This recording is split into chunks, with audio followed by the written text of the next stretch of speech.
Okay, so this video has changed premise and subject so many times, but I'm glad with what I ended up with because in the end, I found the perfect mousepad for me. Much like I did with mice, I became obsessed with mouse pads, and I've tried nearly everything from hard pads to slow control pads to pads made of a unique material.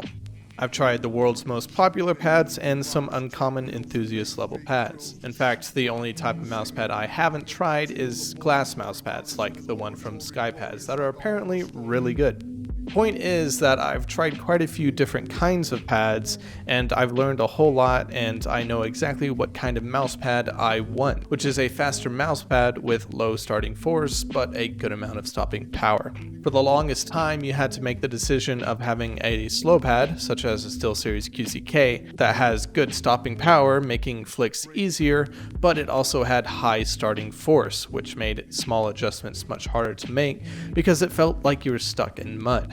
On the other hand, you had fast pads, which were usually hard pads or hybrid pads, which had very low starting force, which made small adjustments and tracking much easier, but made flicking much harder, since these pads had little to no control and stopping power. So it seems like the perfect mousepad would have the best of both worlds: low starting force and good stopping power. And over the past few years, there have been many pads that have come out that have done this rather well. The Cooler Master MP510, which is made from Cordura, is the first mousepad which does the best of both worlds that I tried. It's a very good mousepad, especially for its price, and it's made out of a durable material that will last you a long time. But the surface is rather rough due to the large weave on the pad, which may turn some people off. But again, it is a very good mousepad, especially for its price, and possibly one of the best that you can find. The next two pads on the list are the Aqua Control Plus by X-Ray Pads and the LongTeng by Tiger Esports, which are both incredibly similar pads. Both of these mouse pads have a micro coating on the pad, which add quite a bit of speed when compared to their counterparts that aren't coated. But the problem with that is the coating will be rubbed off after a while and you'll lose your speed, which makes the durability much lesser than the MP510. To give you an idea, the Aqua Control Plus and the LongTeng have a predicted lifespan of around 6 to 8 months, with medium to heavy use, while the MP510 can last at least a year. I believe that both the Aqua Control and the LongTeng are made of polyester, which is a rather strong and abrasion-resistant material that is rather unique to the mousepad scene. The reason why I say that I believe that they are both polyester is because Tiger Esports isn't saying what the LongTeng is made out of, but it feels so incredibly similar to the Aqua Control Plus that I'm confident in saying that it's polyester, or at the very least a modified version of it.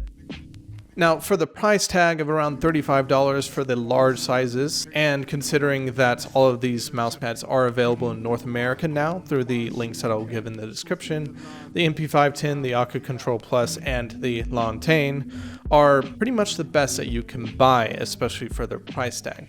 They all offer similar performance and do the best of both worlds in terms of speed and control very well, and the main reason why I would choose one over the other is either because of its durability, the size options, and appearance.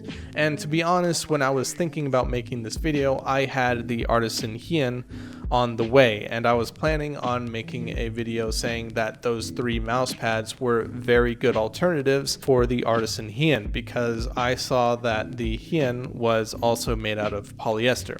I didn't think that you could do the whole best of both worlds in terms of control and speed much better than those three already did. I also thought that X-Ray Pads and Tiger Esports had managed to make pretty much the same pad, but at a much lower cost because, again, they are made from the same material and their performance was so good.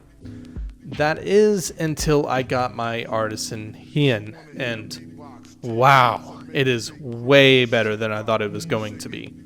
As we all know, Artisan is known for making the highest quality mouse pads with perfect stitch edges that aren't higher than the pad itself so it doesn't catch your forearm, incredible weave patterns with zero flaws, and hands down the best rubber base. This is the first time I've ever seen a mouse pad with a rubber base that doesn't use that same patented design that you see on nearly every other mouse pad. In fact, it's so good that there's a video of this guy putting it on his glass door and it stayed, which is overkill but amazing nonetheless. Okay guys, so I stuck my Hien to the glass door of my backyard. This basically had no effort. I just kind of pushed it up against it and it stuck. That kind of is just a really good example of the power of the rubber coating on the Hien. Now, all of that is great and all, but the performance is where it really matters, and again, Artisan does a great job. Now, this is a rather fast mousepad, and I have no idea how they made polyester so fast without a coating. This mousepad actually feels like a hybrid pad. If you've ever owned a Glide 19, a Glide 38, or an AMP 500, then you know exactly what I mean. It's harder than a cloth pad, but softer than a hard pad. And since it's 3mm thick, then it does have a nice give to it to assist with control if you're needing that.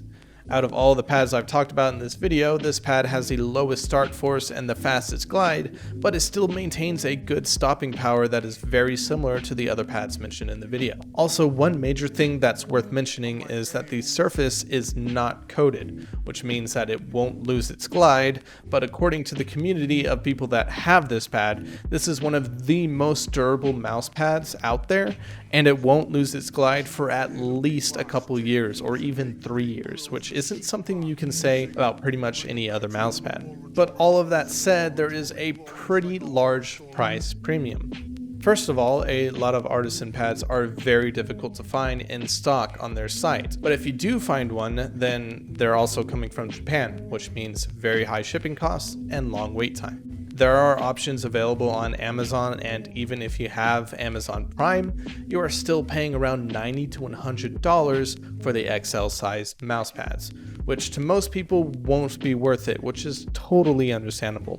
But if you take the long-term approach to it, then over time, the Artisan Hien will be cheaper than most other pads because you will hardly have to replace it, whereas the Aqua Control Plus and the LongTeng will lose their glides in about 6 to 8 months. Plus, if you're an enthusiast or if you're looking for the smallest thing to help improve your game, then I would suggest taking a look at Artisan. They offer so many different types of surfaces that offer glides from a control pad to a very fast pad, and if you're going to look into buying one, I would suggest looking into reviews on the different pads they offer to look into their varying speeds and lifespans before you buy them. But yeah, I know this may have been a bit of a rambling video, and I know that a large majority of the community doesn't really care about mouse pads, and in fact most of the people who voted on my previous community post said that they use a control cloth pad such as the QCK. But I just wanted to present a few mouse pads that I think are totally worth it, and they most likely will improve your game, especially if they are playing to your strengths and or strengthening your weaknesses. And plus, I just wanted to open the eyes of people that are using the standard mouse pads like the QCK or the HyperX Fury or the Zowie GSR to other options out there that may strengthen your weaknesses. And if you're wanting to know what your weaknesses are, then I suggest launching an aim trainer like Kovacs or Aim Lab on Steam and trying out several scenarios while listening to some videos, lectures, or music like I do in order to find your weaknesses. So yeah, that's pretty much everything that I have to say. I hope you enjoyed, and until the next video, have a good one.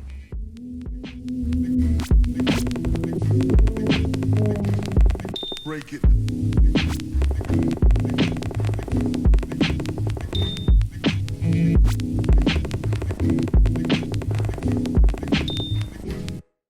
He plead the fifth and sip wine stiffly. Patiently come up and be spiffy in a jiffy.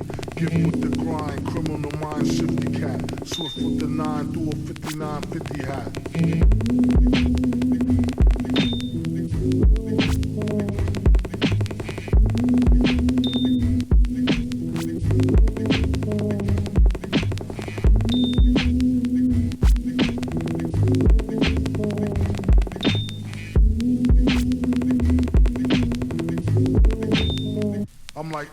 lose.